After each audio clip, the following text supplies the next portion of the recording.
నెహెమ్యా 2వ అధ్యాయము 1-20 వచనములు. అటు తరువాత అర్తహషస్త రాజు ఏలుబడి కాలమున 20వ సంవత్సరములో నీసాను మాసమందు రాజు ద్రాక్షారసము త్రాగవలెనని చూచుచుండగా నేను ద్రాక్షారసము తీసుకొని రాజునకు అందించితిని.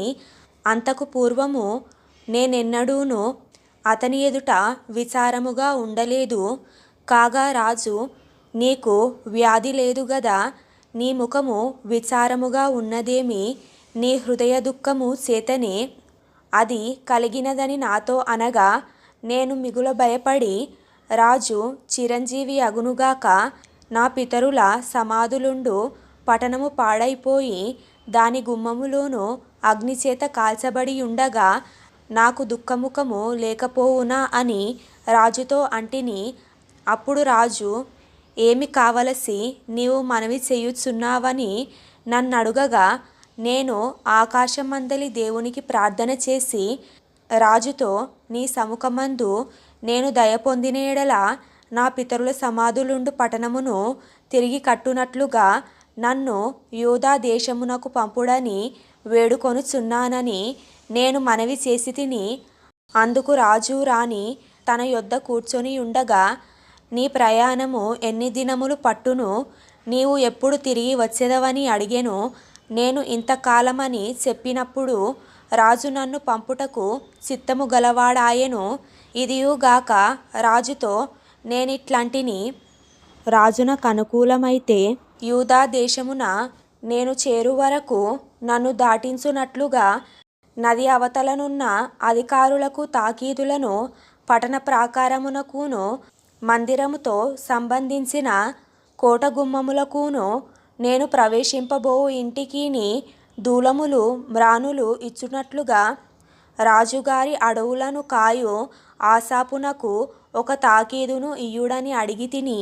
అలాగు నాకు తోడుగా ఉండి నాకు కృప చూపుచున్న నా దేవుని కరుణాహస్తము కొలది రాజు నా మనవి ఆలకించెను. తరువాత నేను నది అవతలనున్న అధికారుల యొద్దకు వచ్చి వారితో రాజు యొక్క తాకీదులను అప్పగించితిని. రాజు నాతో కూడా సేనాధిపతులను, గుర్రపు రౌతులను పంపించెను.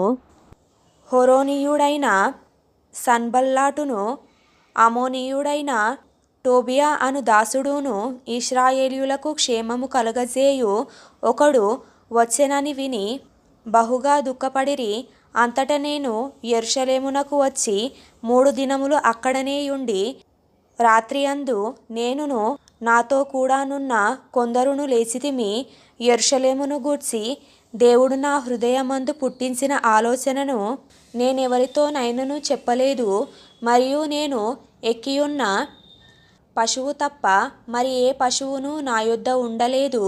నేను రాత్రి కాలమందు లోయ ద్వారము గుండా భుజంగపు బావి ఎదుటికిని పెంట ద్వారము దగ్గరకును పోయి పడద్రోయబడిన యెరూషలేము యొక్క ప్రాకారములను చూడగా దాని గుమ్మములు అగ్నిచేత కాల్చబడి ఉండెను.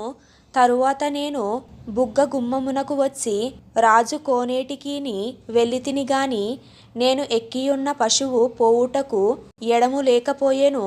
నేను రాత్రియందు మడుగు దగ్గర నుండి పోయి ప్రాకారమును చూచిన మీదట వెనుకకు మరలి లోయ గుమ్మములో బడి తిరిగి వచ్చితిని. అయితే నేను ఎచ్చటికి వెళ్ళినది, ఏమి చేసినది అధికారులకు తెలియలేదు. యూదులకే గాని, యాజకులకే గాని, యజమానులకే గాని, అధికారులకే గాని, పనిచేయు ఇతరమైన వారికే గాని నేను ఆ సంగతి చెప్పియుండలేదు. అయితే వారితో నేనిట్లంటిని, మనకు కలిగిన శ్రమ మీకు తెలిసి ఉన్నది. యెరూషలేము ఎట్లు పాడైపోయెనో, దాని గుమ్మములు అగ్నిచేత ఎట్లు కాల్చబడెనో మీరు చూచియున్నారు. మనకు ఇక మీదట నింద రాకుండా యెరూషలేము యొక్క ప్రాకారములను మరలా కట్టుదుము రండి. ఇదియుగాక నాకు సహాయము చేయు దేవుని కరుణాహస్తమును గూర్చియు రాజు నాకు సెలవిచ్చిన మాటలన్నీయు నేను వారితో చెప్పితిని. అందుకు వారు, మనము కట్టుటకు పూనుకొందము రండని చెప్పి ఈ మంచి కార్యము చేయుటకై బలము తెచ్చుకొనిరి. అయితే హోరోనీయుడైన సన్బల్లాటును అమోనీయుడైన దాసుడగు టోబియా అనువాడును అరబీయుడైన గెషెమును ఆ మాట వినినప్పుడు మమ్మును హేళన చేసి మా పని తృణీకరించి మీరు చేయు పని ఏమిటి, రాజు మీద తిరుగుబాటు చేయుదురా అని చెప్పిరి. అందుకు నేను ఆకాశమందు నివాసమైన దేవుడు తానే మా యత్నమును సఫలము చేయును గనుక ఆయన దాసులమైన మేము కట్టుటకు పూనుకొనుచున్నాము. యెరూషలేమునందు మీకు భాగమైనను స్వతంత్రమైనను జ్ఞాపక సూచనయైనను లేదని ప్రత్యుత్తరం ఇచ్చితిని.